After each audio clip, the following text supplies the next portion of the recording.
Bonsoir Vanessa. Alors déjà, juste pour dire que c'est un grand plaisir de pouvoir échanger avec toi. On Ouais, devait te recevoir en librairie et à la fête du livre d'hier, mais bon, voilà, les circonstances ne l'ont pas permise. Donc, non, bienvenue. Merci d'avoir accepté cette rencontre et merci bien sûr à l'équipe d'un endroit où aller parce que c'est une initiative juste formidable. Nous, on adore. merci à vous, merci à toi de m'accueillir. Ouais. Alors, Sébastien, bon déjà, comment vas-tu? C'est une question compliquée parce que bon, c'est pas la grande forme, on va dire, mais je vais pas m'étaler. Je suis content d'être là dans cette heure qui va être une belle parenthèse dans une période personnelle très compliquée, on va dire. Voilà. D'accord. Autant le début du confinement s'est passé paisiblement. J'étais dans une dynamique d'écriture assez folle. J'ai même pu terminer un nouveau texte qui nous éloigne du sud de la Méditerranée, de l'Italie que j'aime tant, tu sais, pour aller vers Berlin. Ah La oui, deuxième partie du confinement a été plus compliquée. Il y a eu un manque très fort de ceux et de celles qui m'est chère en particulier. Et puis la sortie du confinement est très compliquée. Voilà, je ne vais pas m'étendre. C'est pas une très bonne période, mais je suis quand même heureux d'être là avec vous. bon, ben parfait. On est vraiment heureux de partager ça avec toi. Et bon, le confinement, effectivement, a été quelque chose de très prenant, et notamment par rapport à la sortie de ton livre, de ton Ouais. cinquième livre, qui était prévu en mars. Et donc, effectivement, il y a eu quelques petits soucis par rapport à ça. Donc, on est aussi heureux de pouvoir contribuer à le faire connaître, à le partager avec le plus grand nombre, parce que nous, on l'a adoré, ainsi que les précédents. On peut Merci. citer quand même une dernière fois la nuit, on peut citer l'autre pays, on peut citer Mort, mais j'y reviendrai évidemment, et revenir à Palerme. Je ne sais pas si on les voit là. Voilà, Si on les voit là. voilà, Ouais. comme ça c'est mieux. Et donc des saisons adolescentes. Alors évidemment, je suis obligée de mettre en miroir Mort et des saisons adolescentes. Oui, mais tu as raison. Ouais. Voilà. Donc Mort, c'est ton adolescence dans les années 80, c'est la caravane de tes grands-parents. Oui. C'est un souvenir de vacances avec le camping du Pansard près de la Londe-les-Morts. Et on retrouve toutes les thématiques qui te sont chères et qui traversent les différents ouvrages dans des saisons adolescentes. C'est vrai. On retrouve le travail sur le souvenir, sur la mémoire. On retrouve le travail aussi sur la transmission qui est très importante. Je suppose qu'on y reviendra ensemble. On y retrouve aussi ce qui caractérise ton écriture, magnifique, fragmentaire, et l'utilisation aussi du temps présent. Et j'aimerais aussi qu'on en parle tout à l'heure. D'accord. Alors, avant simplement de te laisser la parole pour que tu nous en dises un peu plus, je voulais te proposer de lire juste un bref passage de ton premier chapitre qui déjà dit beaucoup de choses, amorce beaucoup de choses, et je pense que c'est une bonne introduction à cette rencontre. Tu vas le lire ou il faut que je le lise? Je vais le lire, à moins que tu préfères Oui, le non, faire. non, d'accord, parce que j'ai pas le livre sous les yeux, donc je te laisse le lire. Merci. C'est un après-midi de mai dans un lycée de la périphérie lyonnaise. C'est jour de fête. Depuis des semaines, les élèves réservent une partie de leurs heures libres à imaginer les déguisements, travailler les chorégraphies, définir le choix des musiques, inventer ce qui les rendra singuliers. La veille, nous avons poursuivi un cours sur la question du temps, de sa possible maîtrise, de sa mémoire aussi. Une question qui, à première vue, en raison de leur âge et comme ils l'affirment en chœur, semble éloignée de leurs préoccupations premières. Nous avons étudié un texte à la lisière de la philosophie de la littérature pour expliquer notre rapport au temps, notre désir de le tenir.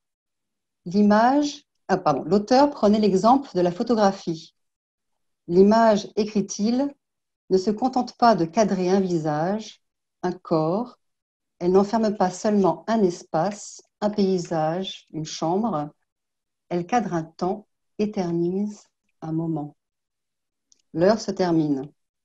Je demande aux élèves, sans préciser la raison, d'apporter pour le lendemain, outre leur déguisement, leur plus beau papier.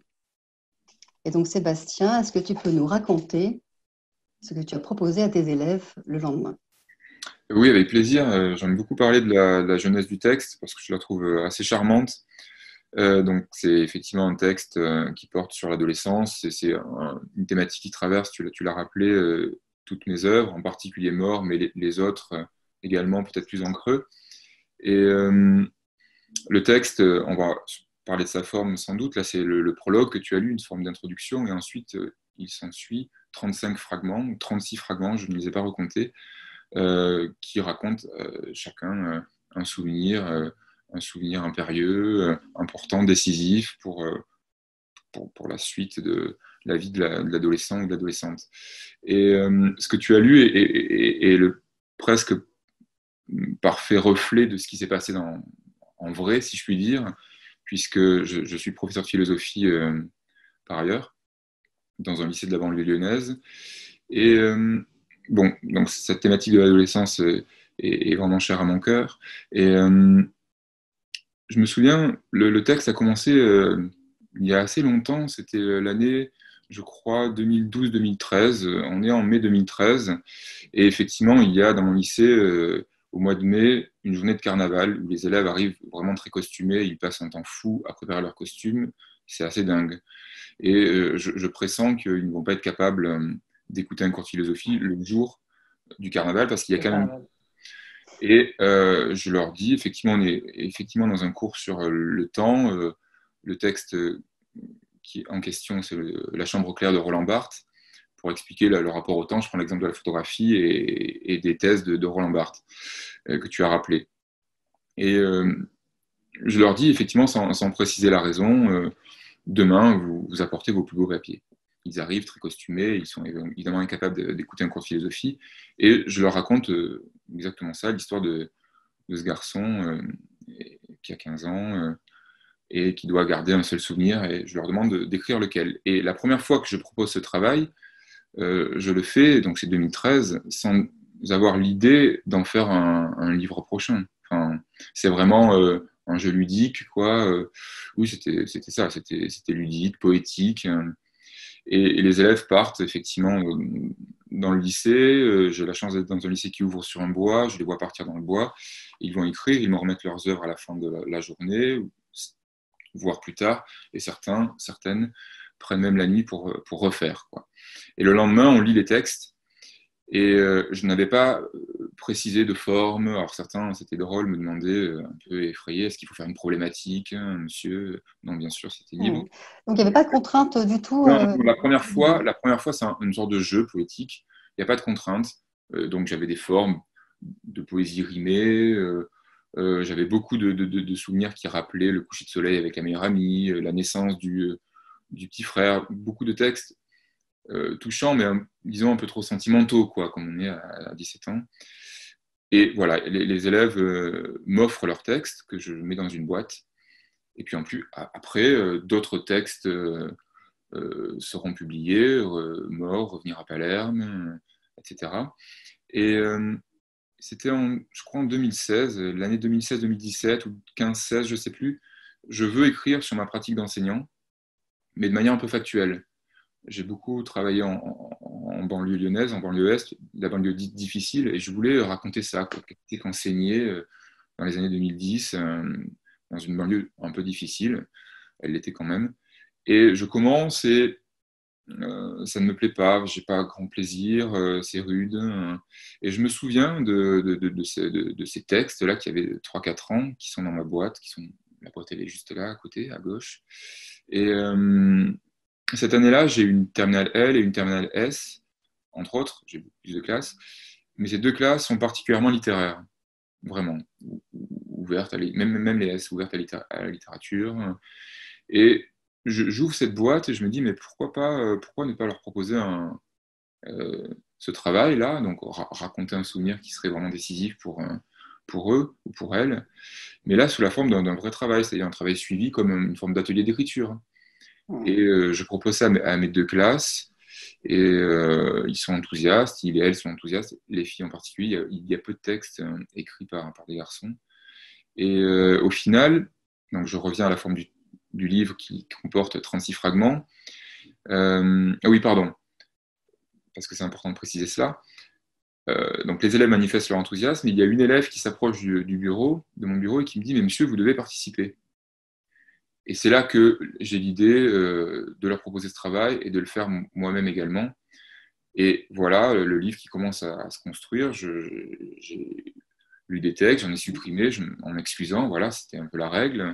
Et là, j'ai précisé, tu m'as demandé, j'ai précisé quelques contraintes. Écrire au présent, que le texte ait la forme d'une courte nouvelle, ou plutôt, c'est comme ça que je l'ai présenté, parce que tu le sais, je crois, j'aime beaucoup le cinéma, Ouais. que le texte forme comme une courte séquence cinématographique. Voilà. Et que l'on sente qu'à travers le récit qu'il faisait ou qu'elle faisait, que quelque chose, on doit retenir ce souvenir, parce que quelque chose à travers lui bascule vers un autre âge. Donc c'est pourquoi il y a pas mal de textes, un peu de deuil, la fin de l'été.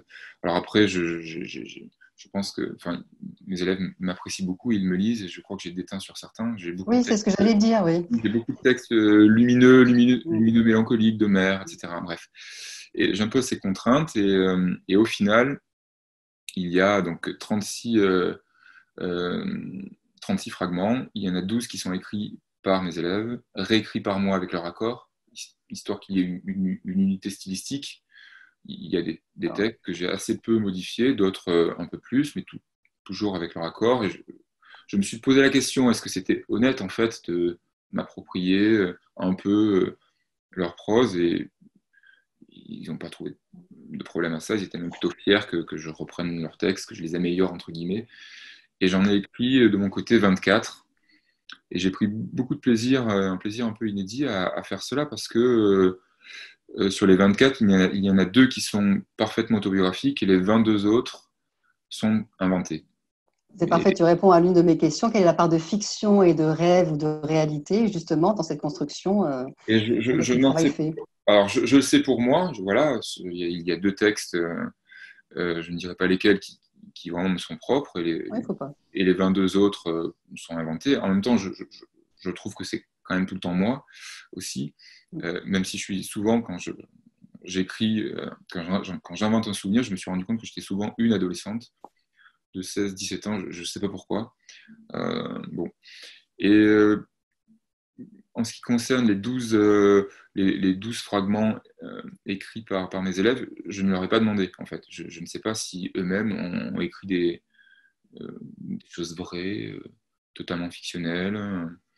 Et il s'est posé aussi la question de savoir si je nommais les fragments écrits par Laure, par Enzo. Et en fait, ils ont refusé. Enfin, ils étaient plutôt désireux qu'on mélange tout. Voilà. Et leur nom apparaît évidemment, bien évidemment, à la fin. À la Leur fin, nom et leur absolument. prénom apparaissent à la fin du livre. Et donc, après, voilà, il y a une construction que j'ai faite. Moi, j'espère que le lecteur et la lectrice s'en rendront compte. Mais voilà comment le texte est né. Mais justement, c'est très joli et ça m'a vraiment intriguée. Et c'est pour ça que j'avais hâte de pouvoir faire cette rencontre avec toi, puisqu'il y a cette contribution effectivement des adolescents, il y a ta voix que l'on entend, mais tout le long de manière très prégnante, avec ces thématiques qui reviennent, avec ce travail effectivement au présent. J'ai vraiment eu l'impression d'avoir un peu comme des éclats de miroir brisés dans lesquels se reflète le soleil, ou alors peut-être même le scintillement du soleil sur la mer avec un effet un peu mirage, un peu ce flou-là qui est intéressant. Oui, Et oui. ça donne une ambiance qui est très particulière et les pistes sont, ouais, les pistes sont noyées là. Ce flou-là, il est très intéressant. Et je pense que ça rejoint aussi ton travail de photographe, puisqu'on n'a pas dit aussi, mais tu es photographe, tu es Oui. écrivain, photographe et prof de J'ai commencé par philo. la photographie, effectivement. Ouais. Oui. Et donc, on retrouve ça dans tes livres et dans celui-ci, bien sûr. Et bien sûr, tu disais tout à l'heure que tu avais probablement des teints sur tes élèves, mais là, c'est flagrant. Il n'y a pas que des références, bien sûr, qui émaillent les textes sur l'appareil photo, sur la photographie, parce qu'il y en a quand même plusieurs. Il y a aussi les techniques. Alors, je me demande vraiment, est-ce que ça c'est venu d'eux ou c'est le fait qu'ils t'aient lu ou est-ce que c'est en les accompagnant presque inconsciemment, c'est venu? Mais Bah, alors, je vais filer la métaphore, hein. Je vais parler le flou, de la profondeur de champ, quelque chose qui est très important. J'ai- oui, La c'est le beaucoup. Ouais. photo, Oui, la photo qui est sur le bandeau de couverture du livre, c'est une de tes photos. oui. Ce sont 2 de tes élèves donc, qui ont été complices de ce moment. Non, non, alors là, là c'est pas exactement ça. C'est un extrait, enfin c'est une photographie extraite d'une série photographique que j'ai faite en 2009. Il y a très longtemps, je n'écrivais pas, à Arles, pendant les rencontres de la photo d'Arles, où j'ai été, on va dire, stagiaire. Et pendant une semaine, j'avais eu pour projet de photographier l'adolescence et j'avais abordé des garçons et des filles dans la rue. Et à la fin de cette semaine de travail, il y avait eu une expo et cette photographie avait été exposée. Et ça m'importe, si c'est possible, d'imposer, je dis ça, voilà, enfin, doucement, d'imposer mes photographies sur le bandeau. Et mon éditrice, Evelyne Wensinger, était ravie. Elle aime beaucoup cette photographie. Et je trouvais qu'il y avait un clin d'œil assez sympathique également, parce que cette série a commencé à Arles et je suis chez Actes Sud, qui est une maison arlésienne. C'est vrai. Quant au flou, à la profondeur de champ, c'est vrai que oui, la photographie et le cinéma sont vraiment très décisifs dans mon inspiration. Enfin, je pars vraiment de l'image, qu'elle soit photographique ou cinématographique, mais également dans la construction. Et j'ai essayé, enfin déjà, pas d'imposer, mais en tout cas, moi, d'écrire les fragments comme s'ils étaient des courts-métrages. Et en revanche, la construction, et c'est vrai que tu parles de la photographie, ressemble peut-être effectivement à un montage photographique. Enfin, c'est comme si j'avais exposé au mur, voilà, ces fragments au lieu d'exposer des photographies. Et d'ailleurs, ces fragments peuvent être des flashs photographiques, plus ou moins flous, plus ou moins nets, un Polaroid, un vieil appareil, ou alors une photo plus nette, C'est effectivement. vraiment ça, parce qu'on a ton écriture qui est vraiment descriptive, qui est le réel, qui est extrêmement détaillée, où la nature d'ailleurs notamment a une place très présente. Et puis après, on bascule, on parlait de basculement tout à l'heure, sur une écriture qui est complètement impressionniste, peut-être ce flou là justement que j'évoquais, et qui est sur la base du ressenti ou des ressentis, parce qu'évidemment il y en a plusieurs. C'est pour ça aussi que je parle de ce relief-là apporté Oui, par c'est vrai que la profondeur. j'ai souvent entendu ça, que j'avais une écriture impressionniste. Alors je pense que je suis plus net quand même que les peintres impressionnistes, mais en tout cas, oui, c'est important ce que tu dis, à savoir que, enfin, quand tu parles de sensibilité, j'ai une écriture, oui, effectivement, assez sensible, sensuelle. La nature est très Solaire. présente, elle est assez, oui, sensible, suggestive, plus que parfaitement, comment dire, parfaitement précise, parfaitement démonstrative. C'est une écriture un peu suspensive, ouais. Ouais. C'est aussi pour cela que tu le rappelais au début en faisant un parallèle avec Mort. J'aime bien la forme fragmentée. Je pense que tous mes livres ont cette forme-là. Et le fragment est à la fois fermé et ouvert. Enfin, voilà. Il peut être lu pour lui-même et en même temps il ouvre sur quelque chose qui n'a rien à voir avec le fragment qui le précède. Et ça, je crois, je dis ça sans prétention, que c'est vraiment l'influence du cinéma, enfin, cette pratique fragmentée de Ouais, l'écriture. enchaînement sur l'image. J'ai vraiment la volonté, tout n'est pas réfléchi évidemment dans l'écriture et la construction d'un texte, mais ce qui est réfléchi, c'est cette construction vraiment cinématographique, quoi. Je construis mes textes comme je montrais, si j'étais cinéaste, un film. Est-ce que tu prépares justement, puisque tu parles de technique d'écriture, tu prépares vraiment ton synopsis au préalable ou c'est quelque chose où tu as ton idée de départ et après tu te lances? Alors pour ce texte, c'est vraiment différent parce que c'est un texte vraiment à part parce que ce n'est pas un roman, c'est pas un récit, c'est presque un recueil de nouvelles finalement. Enfin, il y a un prologue, 35 ou 36 fragments et un épilogue. Et ça raconte pour moi la fin de l'adolescence. Donc il y a quand même le fil narratif, il est là. Enfin, pas le fil narratif, mais ce qui rejoint L'unité, oui. 5 fragments, c'est cela. Euh, Est-ce que oui, comment je construis est-ce que j'ai un début, une fin? Est-ce que j'ai un synopsis? Non, non, non, non, non. J'ai souvent quand même le début et la fin, quand même. Enfin, je veux dire, quand j'écris un vrai roman, entre guillemets, ou un récit, il me semble que j'ai fréquemment d'abord la fin. Donc, je sais ce vers quoi je tends. Ensuite, il y a le début, mais en revanche, entre le début et la fin, Tout est c'est possible. un mélange de quelque chose qui est réfléchi et sensitif, intuitif plutôt que sensitif. Voilà, donc non, il y a pas de plan, il n'y a pas de. Il n'y a pas de découpage, il n'y a pas de... Dans mes romans, il y a quand même, je pars en fait, il y a sans doute la fin, le début, et j'ai des espaces. Voilà. Par exemple, bon, Mort, l'espace, il était unique, mais je sais pas, dans d'autres textes, mon premier texte, Une dernière fois la nuit, il y avait, je savais qu'il y aurait des fragments consacrés à Trieste, des fragments consacrés au lac de Côme, des fragments consacrés à une ville savoyarde, et des fragments consacrés au village natal de mes arrière-grands-parents, qui est en Lombardie.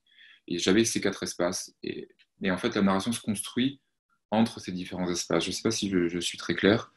Là, il y a quand même, il y a quand même un effort de pensée, la construction du texte. Je peux la livrer, c'est pas grave. J'aimerais bien que les lecteurs et les lectrices s'en rendent compte. Disons que vous le verrez, enfin, ceux qui le liront, le verront, je crois. Il y a aussi l'idée, d'où le titre, hein, Des saisons adolescentes, c'est la saison scolaire, en fait, c'est l'année scolaire. Et j'ai construit, j'ai assemblé, réassemblé les fragments de telle sorte qu'on sente ça, qu'on sente les saisons, en fait. Les saisons comme autant d'état d'âme de l'adolescence, mais aussi les saisons banalement de l'année, quoi. Le texte commence, on est en été, et puis il y a des textes sur le moment d'hiver, un peu plus automnaux et hivernaux. Il n'y a pas que des textes, comme quoi je ne détiens pas totalement sur eux, pas que des textes solaires et lumineux et estivaux. Il y a des textes vraiment un peu durs, très hivernaux et sombres. Et puis, le printemps, et le texte se termine. Le dernier fragment, c'est, je crois, il se termine, je peux livrer ça, vu que ce n'est pas un roman, je ne livre rien. Demain, c'est la rentrée. Voilà. Et après, il y a l'épilogue. Donc là, voilà, j'ai construit le texte de telle sorte qu'on sente que les saisons passent, en fait. Les états d'âme de l'adolescence passent, et les saisons de l'année scolaire également. Alors justement, puisqu'on parle de construction et de saisons qui passent, il y a quand même l'utilisation, la conjugaison de ces fragments au temps présent qui est hyper importante. Oui. Pourquoi, depuis le début, finalement, c'est quelque chose qui te tient à cœur? Oui, c'est vrai, depuis le début. Il y a un texte, le prochain texte qui s'appelle Lungomare, le long de la mer, on revient en Italie et on est toujours en été, mais c'est un roman, on peut le dire. Il est aussi écrit au présent, et celui que j'ai terminé là pendant le confinement est écrit au présent, avec quand même des trouées écrites à l'imparfait si c'est nouveau. Mais c'est vrai que j'écris tout le temps au présent. Je sais pas, je crois que c'est le temps de l'intemporalité en fait. J'aime bien, enfin ça c'est quelque chose que j'ai souvent entendu et que j'apprécie et j'accepte d'entendre tout à fait. Il y a dans mes textes une forme d'intemporalité, on ne sait pas vraiment dans quel temps on est, quoi. Cette adolescence que j'écris ou que je décris ou qui est décrite, est-ce que c'est l'adolescence de maintenant, 2020, ou ça, il y a quelque chose d'un peu 60s aussi, un peu années 60. Enfin, tout est volontairement pas net pour le coup, et je trouve que le présent rend bien ça. Il y a aussi l'idée de... Ouais, enfin, c'est pas non plus... Oui, enfin, non, voilà, c'est ça, c'est le temps de l'intemporalité. Oui. Intemporalité, et puis ça permet aussi une continuité, et puis une universalité peut-être aussi des ressentis et des partages. J'espère que même si j'écris, j'écris toujours à la première personne du singulier, j'espère que c'est pas un jeu trop autocentré, quoi, trop intime, parce que il y a assez peu d'intérêt à lire des textes vraiment très intimistes. Enfin, je sais pas, moi, je n'aime pas trop ça. Et j'espère, et tu parles d'universalité, j'espère qu'on sent ça, quoi, que c'est un jeu universel, et que ces fragments, chacun peut se les approprier. Voilà. Bon, le texte n'a pas eu beaucoup de temps de vie, 9 jours, mais les quelques retours que j'ai eus allaient dans ce sens-là, et ça m'a rassuré, effectivement. Voilà, certains ne connaissent pas le Var, les morts, et ne connaissent que l'océan, et m'ont pourtant écrit, j'avais l'impression que vous écriviez mon été, quoi, et ça, c'est important pour moi. Ah oui, mais complètement. L'universalité, ouais. Ça m'a rappelé aussi quelques souvenirs de mon côté. Ouais. Oui, le texte est adressé, quoi. C'est une adresse au lecteur, donc il n'est pas adressé qu'à moi. mon amoureuse et mon éditrice. Oui, oui. Non, mais c'est très, très, très réussi de ce point de vue. Et j'ai envie de dire aussi que ça permet cette continuité de mêler les temps et pour le coup d'avoir ce processus de transmission du souvenir et donc de partage qui est très important et qu'on retrouve dans l'ensemble de tes œuvres. Oui, bah, oui, c'est vrai que la question, alors, la transmission, je ne sais pas, la question de la mémoire, oui, vraiment, là, je suis totalement obsessionnel. Je ne dis pas que j'écris le même livre, mais en tout cas, il y a des options vraiment très proches et qui reviennent tout le temps. Donc, l'adolescence, l'été, souvent plutôt la fin de l'été, la mer, Méditerranée en particulier. Et effectivement, la question de la mémoire, ouais, c'est vrai. C'est vrai que ce sont souvent des textes où le narrateur revient, se souvient. Oui, c'est vrai. Alors pourquoi C'est vouloir... bon, c'est un mystère pour personne. Hein. Je suis assez mélancolique, quoi. Voilà. Pas nostalgique, mais il y a cette mélancolie Justement, qui c'est paraît, peut-être pas quoi. la nostalgie, on ressent plus l'urgence de dire quelque chose et de saisir ce moment-là pour pouvoir le partager ou le préserver, le Je partager. crois que c'est la définition de la mélancolie. Je veux pas faire le malin et faire mon prof de philo qui a lu tout Freud, mais c'est exactement la définition que Freud donne de la mélancolie, à savoir c'est le moment où on prend conscience que l'ombre tombe sur nous, dit-il assez joliment, l'ombre de la disparition. Et donc il y a urgence effectivement à écrire ce souvenir pour qu'il ne passe pas, quoi. Alors Mhm. la nostalgie, c'est vraiment plutôt le désir et le regret du passé. Je ne regrette pas mon enfance qui a été belle, mon adolescence. Mais en tout cas, il y a une urgence à dire les choses qui m'importent. Et au-delà de ça, effectivement, ce qui est réussi, parce que à la fois, il y a tes souvenirs, bon là, il y a ceux des adolescents qui ont contribué à ce très beau livre, il y a les souvenirs aussi de d'autres que tu transmets, bon, je pense peut-être plus à mort dans ce cas de figure, mais j'ai quand même une question, parce que vouloir figer un souvenir, il y a quand même une distanciation qui se met en œuvre. Elle se fait par l'écriture ou elle se fait par la photographie. Ouais. Et donc, c'est une question, hein. Est-ce que le souvenir n'est pas déjà transformé par le ressenti et par l'imaginaire Alors à oui, ce moment-là? Est-ce que c'est pas déjà quelque chose qui, voilà, qui est en cours de transformation et ce qui fait qu'on est plus dans une mode, une identité narrative, peut-être là c'est plus Paul Ricoeur, effectivement, qui est la nôtre, qui est en train d'évoluer en permanence. Donc, est-ce que alors, le souvenir qu'on laisse, qu'on fige, voilà, quelle est la part de réalité, quelle est la part du oui, oui, rêve? bah, tu l'as dit justement, le souvenir subit plusieurs transformations. Enfin, déjà, la mémoire fait un tri. Je ne peux pas me souvenir de tout et ça s'explique, hein, la Mm. mémoire choisie. Euh, et effectivement, alors il y a du temps a passé, donc nécessairement, le souvenir n'est pas aussi net que lorsque j'avais 16 ans. Et donc il subit une transformation purement physique, quoi, temporelle, scientifique. Et évidemment, ensuite, par le prisme de l'écriture, il subit une double, triple, quadruple transformation. Et même les passages qui sont, comment dire, qui pourraient être les plus vrais, considérés comme étant les plus vrais, c'est-à-dire les plus proches de ce que j'ai vraiment vécu, à partir du moment où il y a écriture, il y a invention, il y a fiction. C'est pour ça que j'ai beaucoup de mal. J'ai un peu de mal avec la classification roman-récit. On m'a souvent demandé est-ce que vos textes ou est-ce que tes textes sont des romans, des récits euh, et les professeurs de français diraient ce sont des récits. J'ai écrit à la première personne, ce sont des récits. Moi, je pense, voilà, je me répète, mais dès qu'il y a écriture, il y a transformation, il y a embellissement, dramatisation, Réenchantement, réenchantement. réenchantement. Voilà, tous mes textes fonctionnent comme ça. Alors, certains sont plus vrais, réels, autobiographiques que d'autres. Morts, il y a assez peu de modifications. Les autres, pas mal. L'été que j'ai passé à Palerme, évidemment qu'il y a des fragments qui ressemblent à ce que j'ai vécu, mais ce texte-là est vraiment très romancé. Lungomar également, le texte berlinois qui, dont la base est une nouvelle fois autobiographique, puisque j'ai passé l'été passé avec mon amoureuse à Berlin, autour des lacs de Berlin, mais voilà, Donc, il y avait de la continuisation quand même.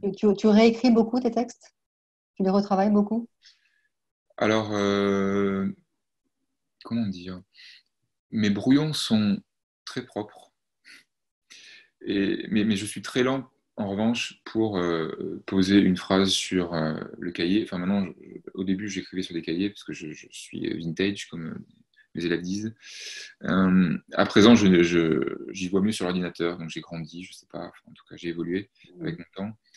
Et je, une fois, je dis ça vraiment là aussi modestement, c'est comme ça, je suis encore un jeune écrivain, j'ai écrit que 5 livres, mais une fois que le fragment est posé sur l'écran de l'ordinateur, il est à 90% fini.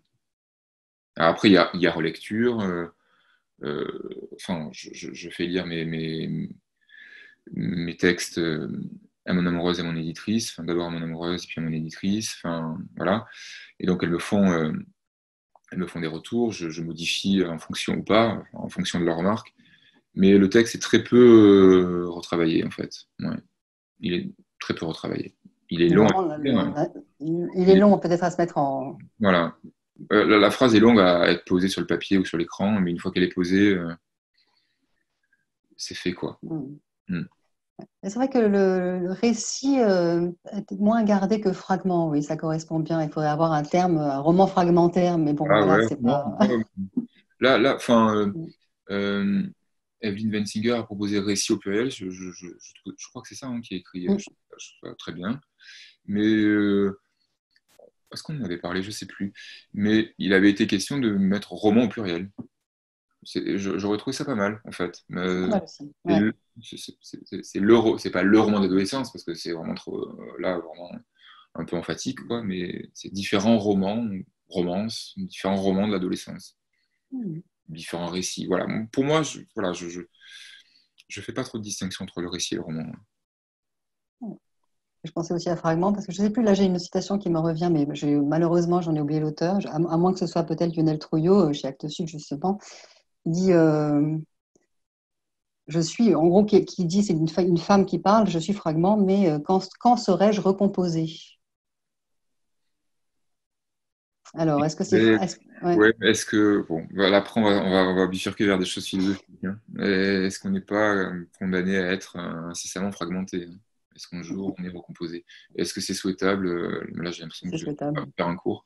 Est-ce que c'est souhaitable d'être recomposé au sens. Recomposé, c'est pas, il y a quelque chose de fini, quoi. Alors Euh, que là, justement, on est dans l'évolution permanente et dans le... on est des êtres fragmentés. Il y a des choses qui bougent pas ou peu, mais quand même ça évolue, quoi. Enfin, ouais. On est des êtres assez fragmentés, ouais. Mm. Pas dissociés, mais fragmentés, ouais. Ouais, fragmenté, ouais. Mais c'est peut-être notre richesse, justement. Oui, je- on n'a pas à craindre ça, je crois. Et juste pour quelques autres petites choses, parce que je crois que nous allons bientôt laisser la parole aussi aux personnes qui sont avec nous ce soir. Mhm. J'ai quand même envie de parler de l'écriture, donc le côté fragmenté bien sûr, mais qui donne un rythme et une musicalité particulière au livre, et ça j'adore. Et aussi une écriture qui est vraiment celle des sens, parce que tu convoques tous les sens finalement. Bien sûr la vue, parce qu'elle est très visuelle, elle est cinématographique comme tu l'as dit. Il y a l'ouïe, il y a d'ailleurs une phrase que j'ai notée, il faut juste que je la retrouve, que j'ai adorée dans des saisons adolescentes, c'est « Le seul amour dont j'ai été témoin a volé comme un vase de porcelaine sur la table du salon ». Oui, J'adore cette phrase. oui, On sent l'explosion, on sent la brisure. Voilà, quoi. Et c'est justement dans ces fragments, il y a ces petits fragments-là qui sont juste géniaux et qui, ce sont des fulgurances tout au long du livre, que ce soit les tiennes ou celles de tes élèves qui ont été remarquables, on peut le dire. Et donc, c'est un vrai bonheur de lire ces lignes, de se plonger dans ces parfums, dans le toucher aussi qui est très présent, parce qu'on célèbre les corps, on célèbre la fête. Et voilà, merci pour ça, parce que c'est un beau moment de lecture merci. et on a Mais envie de... le fait que tu soulignes, oui, ouais, la sensualité, on en a parlé, l'écriture sensible et musicale, c'est important parce que bon, c'est pas très original. Hein, Flaubert faisait déjà ça, mais j'écris à voix haute. Alors moi, je gueule pas, je murmure. Et c'est vrai que une fois que le fragment est posé sur la toile de l'ordinateur, je le lis à voix haute. Et s'il ne sonne pas bien, je le supprime ou je le reprends. Et c'est comme ça. Et ça, c'est dès le début, c'est le mot que j'emploie. Est-ce que ça sonne bien? Voilà. Est-ce que l'écriture sonne bien? On aurait envie de l'entendre au théâtre, sur scène, voilà, en images. J'aimerais aussi pas mal, enfin deux de mes 4 précédents textes ont été mis en musique. Et celui-ci, il en est question. Après, on va voir. Je ne sais pas s'il va vraiment pouvoir vraiment exister. Mais j'aimerais surtout l'accompagner d'images cinématographiques parce que c'est ma première passion en fait. C'est pas la photographie, c'est ma première passion. Je me souviens, je suis en train de faire un grand rangement dans mon appartement et je suis tombé sur un carnet de 1995 qui est quand même, enfin, je pensais l'avoir oublié, où j'écris, je suis très jeune, et j'écris que je veux être Jean-Pierre Léaud et François Truffaut. J'ai retrouvé Ça va, c'est ça. simple. Ça m'a ému Pire. et donc pour revenir à la mise en musique ou en image de ce texte, j'aimerais plutôt qu'il soit accompagné d'une musique. Mon meilleur ami est musicien et il est prêt à mettre des Alors moi, musiques, là, je dis rendez-vous en librairie. des images cinématographiques. Rendez-vous en librairie et en musique, hein. Ça, c'est quand Ouais, tu veux. inspirant. Pardon Nathalie, on était un peu Non, long. non, c'était passionnant. Moi, je voulais juste dire que Sébastien, je n'ai pas encore lu votre livre, mais vous m'avez vraiment donné envie de le lire, vraiment. Donc, Le but je vais quand aller même. en librairie, moi aussi, acheter un livre. Je conseille à tout le monde. Donc, j'ai des petites questions de nos participants. Donc, il y a Nathalie qui voudrait savoir qu'est-ce qui vous attire dans cette forme fragmentaire, dans l'association des souvenirs comme dans l'autre pays ou mort? C'est quoi qui vous attire? La convocation des souvenirs ou autre chose? J'ai pas bien compris la question, désolé. Qu'est-ce qui m'attire Qu'est-ce qui vous attire dans cette forme fragmentaire? Est-ce que c'est l'association des souvenirs comme dans l'autre pays ou dans mort? C'est quoi exactement qui vous plaît dans ce... En fait, pourquoi mon écriture, je ne sais pas si je réponds correctement, mais pourquoi mon écriture est fragmentaire? Parce que il me semble que, j'essaie de retranscrire au plus près comment finalement la mémoire se souvient, et on se souvient de manière diffractée, de manière incohérente, et cette incohérence, elle est à recomposer. Voilà. Je ne sais pas si j'ai vraiment répondu à la question. On verra si l'intéressé réagit. En tout cas, J'ai Marie c'est une question qui m'est. Ouais, pourquoi le fragment? Mais j'ai souvent répondu ça. Je trouve que voilà, on est au plus près de la mémoire et de la manière dont on se souvient des choses. Apparemment, vous avez bien répondu parce qu'elle vient de me répondre que oui, vous avez bien répondu. Donc, Bien, tout va merci. bien. Donc, il y a Geneviève, je pense que c'est Geneviève parce que j'ai une abréviation, qui me pose la question suivante. Avez-vous l'impression que le fait d'être écrivain change le regard des élèves sur le prof, que vous êtes par ailleurs, et l'écrivain influence-t-il le prof dans sa manière d'enseigner? Alors, non. Alors, je suis prof depuis 20 ans, hein, donc Ouais. j'écris depuis 10. Donc, non, l'écrivain n'influence pas le prof que je suis.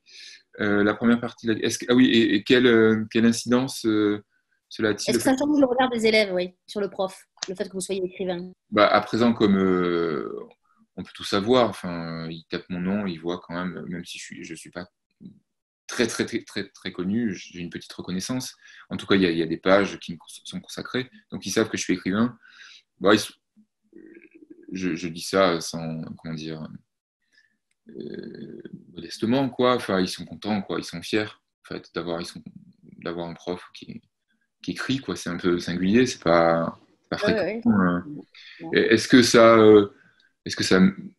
m'aide à enseigner? Est-ce que ça rend mon enseignement plus facile? Non, je crois pas, non, non. Non, mais en revanche, ouais, ils sont contents de pouvoir lire les textes de Ils vous leur ont prof. D'autant plus que j'ai un rapport avec eux, j'ai vraiment avec, je dirais 9 classes sur 10, j'ai des rapports vraiment de très beaux rapports, quoi. Plein d'affection, de bienveillance j'adore enseigner, vraiment, ça n'a pas cessé. Je pensais que j'arrêterais avant, et puis en fait, ça fait 21 ans que j'enseigne, j'adore enseigner, donc ça, ils le sentent. Donc déjà, ils sont en confiance, et en plus, le fait que j'écrive, c'est vrai que ça m'aide, quoi. Oui, quand même, c'est sûr que il y a je sais pas, peut-être une petite aura, quoi, j'en sais rien. Et est-ce qu'ils vous ont tous lu et est-ce qu'ils vous ont fait des retours Alors, sur ils votre ne livre? lisent pas tous, non, non, ils ne sont pas tous passionnés par la littérature. J'ai pas tout le temps des L, mais même mes terminales L ne lisent pas tous et toutes mes livres. Mais pas mal me lisent, ouais, quand même. Pas mal me lisent et j'ai des retours, ouais. J'ai des petits mots. Ils veulent tout le temps en parler en cours, mais ça, je refuse. Ce qui est assez touchant, c'est pour ça que je suis tellement triste qu'il n'y ait pas eu de rencontre en librairie. Il y en avait une à Lyon, une librairie qui me suit depuis le début, c'est la librairie Vivement Dimanche, et une librairie à Tassin-la-Demi-Lune, c'est en banlieue lyonnaise, dans l'ouest lyonnais. Et je travaille dans l'ouest lyonnais. Et cette librairie, la librairie Pleine Lune, à Tassin-la-Demi-Lune, il devait y avoir une rencontre le 17 mai, je crois, quelque chose comme ça. Et là, c'est la fête, quoi. C'est-à-dire que la librairie est à, je sais pas, 10 minutes du lycée, et tous les élèves viennent de cette Ah oui. petite ville, ou de la ville où j'enseigne. Et la première fois, j'avais pas prévenu la libraire euh, que les élèves me lisaient, m'appréciaient, il risquait d'y avoir du monde. Et en fait, il y avait eu, je crois, 85 personnes. Enfin, et ça m'arrive jamais. Enfin, je veux dire, ouais, la plupart du temps, c'est 20, 25, quoi, voire 15. Enfin, et à chaque fois, il y a eu 2 ou 3 rencontres dans cette librairie. Et il y a, je sais pas, il doit y avoir 50 élèves. C'est Et bien. voilà. Donc ça, c'est très touchant. Ouais. C'est bien, vous amenez les jeunes en librairie, c'est très bien. Exactement, c'est plutôt bon signe pour la jeunesse, ça, hein. Exactement, ouais. On m'invite à Lyon, il y a du monde, ça c'est sûr. Il y aura mes élèves au moins. Donc, j'ai une autre question là-dedans. C'est Marie qui la pose. Est-ce que écrire a changé votre façon d'enseigner? Non, non, c'est la même réponse Non. que tout à l'heure, ça n'a pas Ouais, de pareil. différence. Non, non, non. Non, de même C'était que. Alors, c'est bien qu'il y ait 2 questions de cet ordre, parce que souvent on me pose la question est-ce que la philosophie, qui est la discipline que j'enseigne, a une incidence sur mes livres? Pas du tout, en fait. Mes textes sont pas du tout philosophiques. Enfin, après, je parle du désir, la question du temps, le rapport à l'autre, l'amour, etc. Donc, ce sont Et c'est des la textes. philosophie du quotidien, en fait, hein. Oui, mais mes textes ne sont pas des thèses, quoi. Enfin, voilà. Enfin, je ne développe pas une thèse, quoi. Je sais pas, à la manière de Sartre, par exemple, qui est écrivain, et dans ses textes d'écrivain, il y a sa philosophie. Ce n'est pas du tout mon cas. Marc vous a bien écouté. Il vous a entendu dire que vous aviez dit que vous n'écriviez pas en 2009. C'est-à-dire que vous n'écriviez pas vraiment ou vous ne publiez pas, en fait? Non, non, j'écrivais pas vraiment. Non. Alors, en faisant le tri dans mon appartement, je suis retombé sur des vieux carnets où je me souvenais quand même, je suis pas si vieux, que j'écrivais des petits poèmes, disons que j'adressais aux filles qui me plaisaient, et c'était souvent un fiasco d'ailleurs. Et donc voilà, ma pratique de l'écriture se résumait à cela. Comme beaucoup, j'ai écrit des petits poèmes quand j'étais ado, lycéen et jeune étudiant. Et puis après, le cinéma et la photographie sont vraiment venus bousculer tout ça et ont pris toute la place. Et non, je dis 2010, 10 ans parce que c'est vraiment en 2010 qu'il y a eu un déclic qui a un rapport avec l'Italie et ma propre famille. C'est-à-dire que j'ai découvert des lettres, des cartes italiennes dans le bureau de mon père et qui dessinaient un parcours dans le nord lombard de l'Italie. C'est de là que viennent mes ancêtres, mes arrière-grands-parents paternels. Et mon grand-père m'a beaucoup raconté, j'avais un lien très fort avec mon grand-père paternel, qui est le personnage principal de Mort, d'ailleurs. Euh, et Très beau personnage. Très il beau me personnage. racontait beaucoup l'histoire italienne de notre famille. Et là, je découvrais quelque chose d'assez inédit. Ça, il l'ignorait lui-même, il était encore en vie en 2010. Et bref, voilà, ces lettres et ces cartes écrites en italien, je ne parle pas très mal l'italien, mais je devinais quoi, 2, 3 choses. Et en tout cas, il y avait des adresses et ça dessinait un parcours. Et j'ai décidé, et au départ, avec pour mission, pour désir, de faire une nouvelle série photographique. Donc j'ai décidé de partir sur les traces des miens et de parcourir le nord de l'Italie, que je connaissais assez mal finalement. J'ai pris beaucoup de photographies pendant cet été-là, pendant cette période de vacances qui a duré, je ne sais plus, 2, 3 semaines. Et je tiens toujours un journal de voyage, mais pour la première fois, il était assez détaillé. Alors qu'habituellement, je marque juste le nom des villes, enfin, vous voyez, je sais pas, des plages, des places que je traverse, des restaurants. Et là, c'était assez détaillé, comme si je pressentais que peut-être un livre allait pouvoir s'écrire. Et c'est ce qui s'est passé, en fait. En septembre 2010, j'ai rouvert ce journal et j'ai transformé mon journal de voyage en premier roman. Et c'est devenu L'autre pays, qui est mon deuxième livre publié. Voilà comment a commencé. Donc non, avant 2010, je ne m'estime pas du tout écrivain. Alors moi, j'ai une petite question à vous poser. Donc, je vous ai écouté avec beaucoup d'attention. Donc, la photographie a une place très importante. Est-ce que vous ne pensez pas que l'écriture est un peu le prolongement de la photographie, dans le sens où souvent, quand on regarde des photos, on a une légende, on a envie d'une légende, on a envie de lire quelque chose. Oui, je suis tout à fait d'accord avec ça. Ouais. Oui, c'est vrai. Ouais. Ben, la photographie est première en termes d'inspiration, et le cinéma, je l'ai déjà dit. Et c'est vrai que alors, je pratique la photographie avec des vieux appareils, pas par goût de l'ancien, c'est juste que je suis vieux quand même. Non, non. Non, j'ai commencé avec l'argentique et je suis très amoureux du grain en fait de l'image argentique. Et donc j'ai toujours des vieux appareils avec moi qui sont d'ailleurs pour certains plus vieux que moi. Et ça donne une image pas très nette, quoi. Enfin, parce que l'appareil est un peu défectueux, donc parfois il y a du flou, il y a un flair. Enfin bref, les images sont assez douces et vaporeuses. Et je crois que enfin, j'en suis sûr, l'écriture, c'est pour ça qu'elle n'est pas si impressionniste que ça. Mes images sont impressionnistes. Mon écriture vient préciser le flou présent dans l'image, en fait. Voilà. Donc effectivement, c'est la suite. Les deux s'entremêlent très nettement. Ouais. Donc moi, pour l'instant, je n'ai plus de questions. Avant que nous fassions notre métier de libraire avec Vanessa, est-ce que vous, Sébastien, vous avez un conseil de lecture à donner aux participants qui nous écoutent, qui nous regardent? Un livre qui vous a marqué, un livre que vous avez aimé? Le dernier livre que j'ai lu, en fait, le livre de Hugues Blineau, B-L-I-N-E-A-U, Hugues. Et le titre est très simple, il dit les choses... Enfin, le titre, c'est Le jour où les Beatles se sont séparés. Oui. Chez Mediapop. Voilà. Et c'est un très Vanessa, un conseil lecture? Oui, et je pense que ça va plaire à Sébastien parce que j'ai envie de vous emmener en voyage en Italie, mais à Naples cette fois-ci. Je vous propose un voyage avec Eri De Luca. Ah, j'aime beaucoup Eri De Luca. Puisqu'on parle de l'adolescence, il y a un adolescent absolument formidable, oui, à peu près 13 ans. Très beau. Ouais, je connais très bien ce livre. Ouais. C'est un livre magique, poétique. Oui, c'est même possiblement une...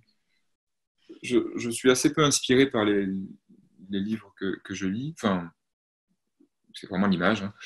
Mais je pense qu'Eri De Luca, au début du moins, enfin, pour Une dernière fois la nuit et L'autre pays, il a eu une importance. Ouais. Je lis moins maintenant, mais ce texte est très très beau. Ouais. Je crois qu'on va le retrouver à la rentrée littéraire, Eri De Luca. Vanessa, absolument. Si je me trompe pas. Ouais. Oui. Alors moi, je vais vous faire un petit clin d'œil à nos amis qui rouvraient aujourd'hui, parce que c'est important. Moi, j'ai choisi Notes de bar. C'est aux éditions Le Passage, et c'est extrêmement drôle, parce que ce ne sont pas que des anecdotes, c'est aussi très littéraire, parce que c'est des garçons de café qui racontent leur quartier, leur bar, l'évolution. Donc voilà, c'était juste mon petit clin d'œil du soir. Avant de vous donner la parole pour la conclusion, je voudrais dire que demain, on se retrouvera à 19h pour une rencontre de lancement de livre avec Amanda Stairs, qui a écrit Lettres d'amour sans le dire aux éditions Grasset. Donc voilà, ça sera demain à 19h. Je vous laisse la parole pour finir. Et puis, en tout cas, merci d'avoir été avec nous, Sébastien. Dans la collection Un endroit où aller, vous étiez dans un endroit où aller, donc il n'y a pas mieux. Merci Vanessa d'avoir été là aussi. N'oubliez pas d'aller en librairie, d'aller dans la librairie Charlemagne de Vanessa, d'aller dans toutes les librairies, parce que c'est important de soutenir les auteurs comme Sébastien. Voilà, je vous laisse le mot de la fin et on va se quitter là-dessus. Merci Nathalie, merci à Frédéric également. Merci Frédéric. Et Sébastien. Vraiment, on sera très heureux de vous avoir avec nous en librairie, donc on a hâte de vous voir en vrai. Quand vous voulez. Je dis vous, voilà. Et la réouverture des terrasses, parce qu'il fait très c'est ça, c'est pas mal pour commencer, ceci dit, on peut faire ça. Les belles vies à des saisons adolescentes qui sont sorties chez Actes Sud, bien sûr. N'oubliez pas de lire ce livre. Oui. Voilà. Merci beaucoup. Comptez sur nous pour continuer à le défendre, bien sûr. Merci beaucoup. Exactement. Bon, je vous souhaite une belle soirée. Très belle soirée. Bonne soirée à tout le monde.